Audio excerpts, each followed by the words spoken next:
before he became inaugurated. This is a straight up character assassination by Elon Musk against the sitting president of the United States. Is there any way, just to be devil's advocate and flip it, is there any way, guys, Brandon, I want to know honestly, that this could be a fake, coordinated fight? Like, remember, to distract everybody from something bigger that's happened. Remember, with Trump, Tom, in 2017 with Jeff Sessions, where Sessions appeared to be disloyal, but he was actually helping with key investigations behind the scenes.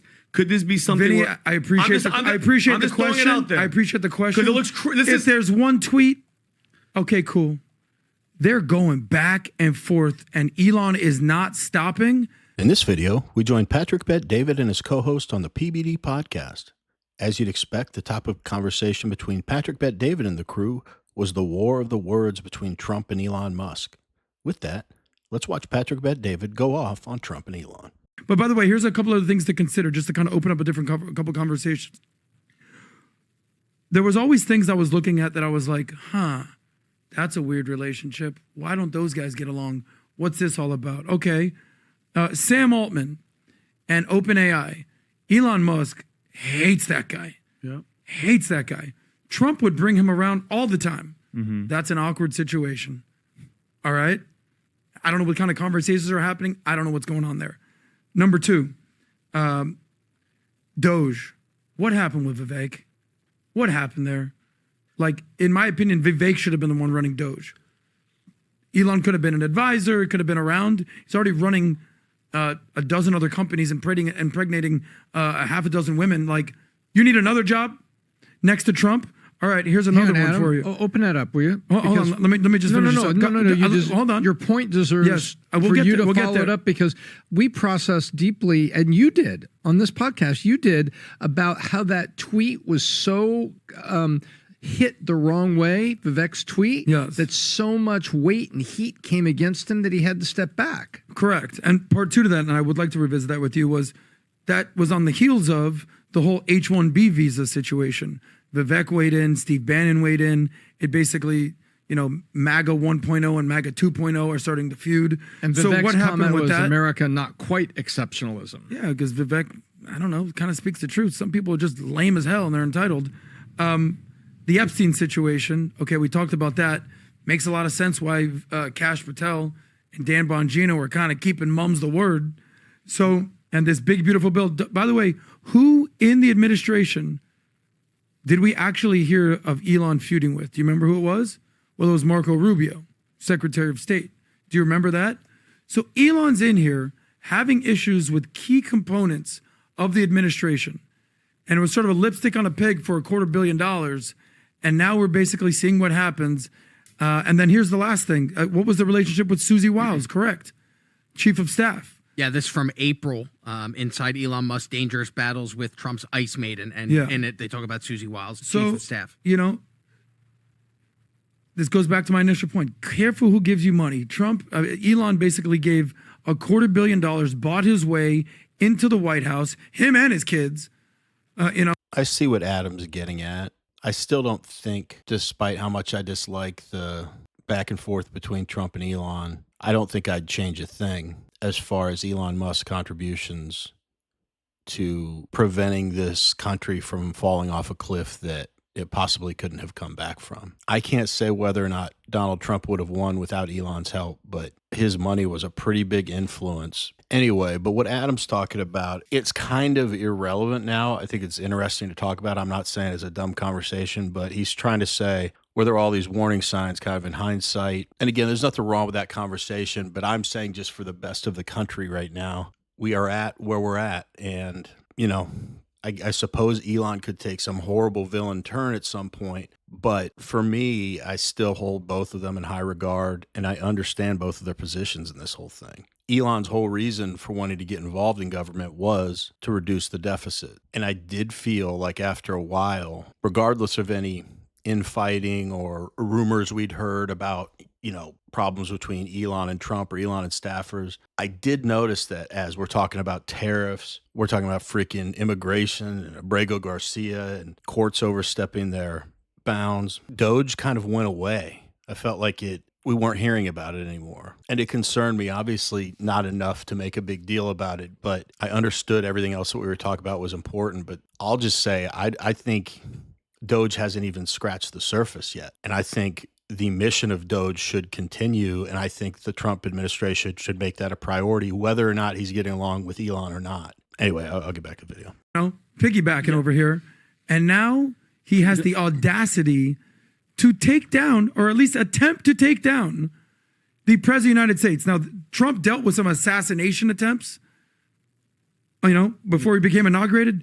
This is a straight up character assassination by Elon Musk against the sitting President of the United States. Is there any way, just to be devil's advocate and flip it, is there any way, guys, Brandon, I want to know honestly, that this could be a fake, coordinated fight? Like, remember, to distract everybody from something bigger that's happened. Remember, with Trump, Tom, in 2017 with Jeff Sessions, where Sessions appeared to be disloyal, but he was actually helping with key investigations behind the scenes.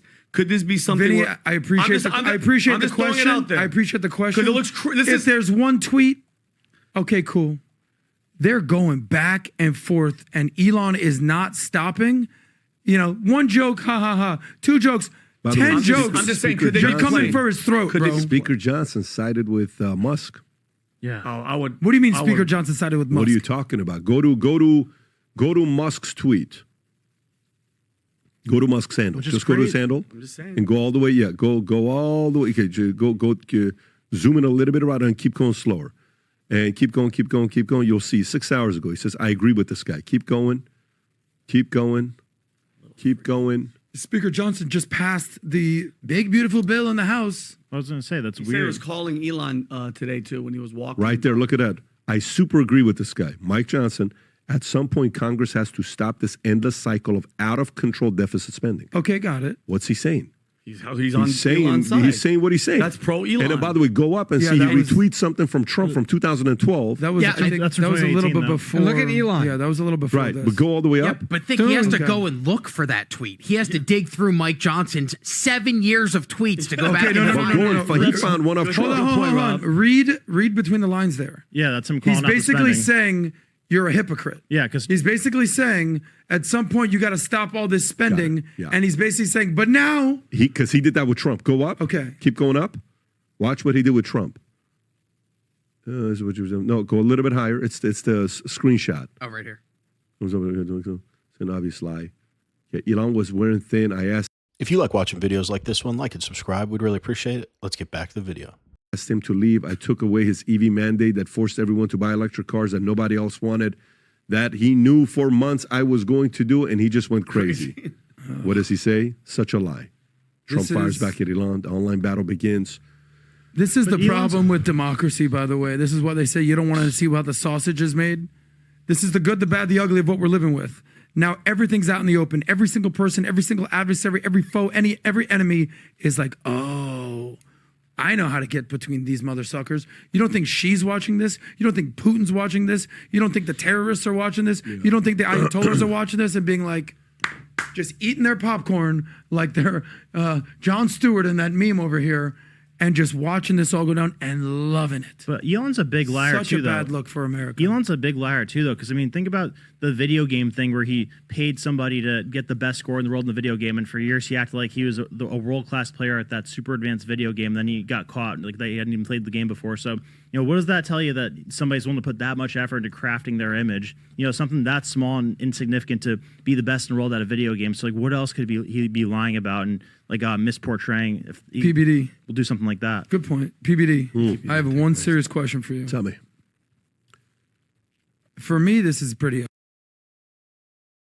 Yeah, with the tweets they're showing right now, what I'm seeing is both sides trying to form a narrative. One of them's telling the truth, one of them's not. Or maybe they both believe what they're saying, but both of them want their side of the story to be the dominant narrative. So when Trump essentially says Elon did this over the EV mandate, I don't believe that to be true. But now I could be completely wrong on this. Also, when Elon puts out tweets that say the Epstein list was never released because Donald Trump is on it, that 100% could be true. My instinct is that that is not true. And the only evidence I have to back that up is Donald Trump's lawyer or ex-lawyer, I think came out on X or something and said something like, gave some specific facts about it and said, we've talked about it openly. There's just nothing there. So who knows? That could be the fake account from the Trump administration. But I just think they're both trying to cast shade at the other. You know, Elon's calling for Trump to be impeached. So, I mean, he's throwing some pretty heavy words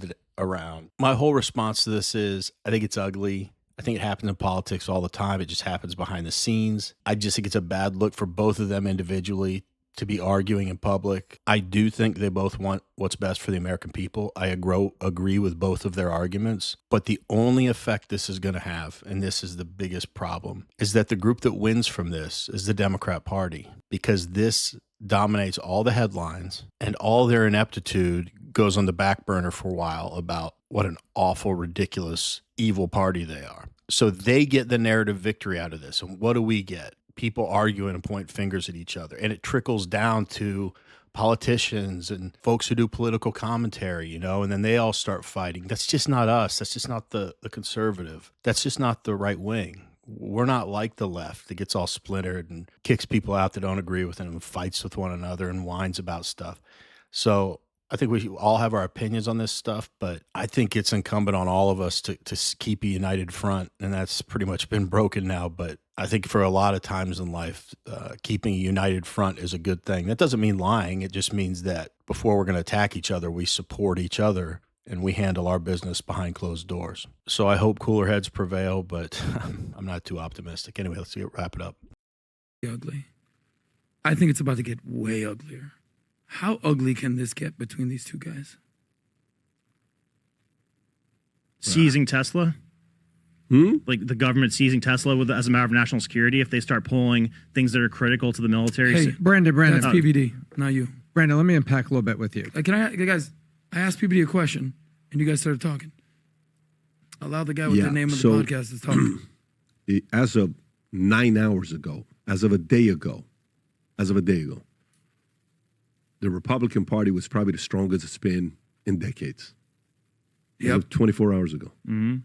Seriously, if you think about it. Yeah. We saw the stats with Harry. Oh, you kidding me? That a video shows, you know, middle America, they think about Republicans. This is the first time where the Democrats went from 23% in 1989 and NBC poll to today being even. Yep. While middle America sees both parties as being for middle America. For the working class, right? Dude, this is not good because this is... I agree, PBD. This is not good. It's just handing a victory over to the Democrats. But we want to hear from you. What do you guys think about the whole Elon-Trump feud? Let us know in the comments. Anyway, as always, really appreciate you watching, and we will see you in the next one.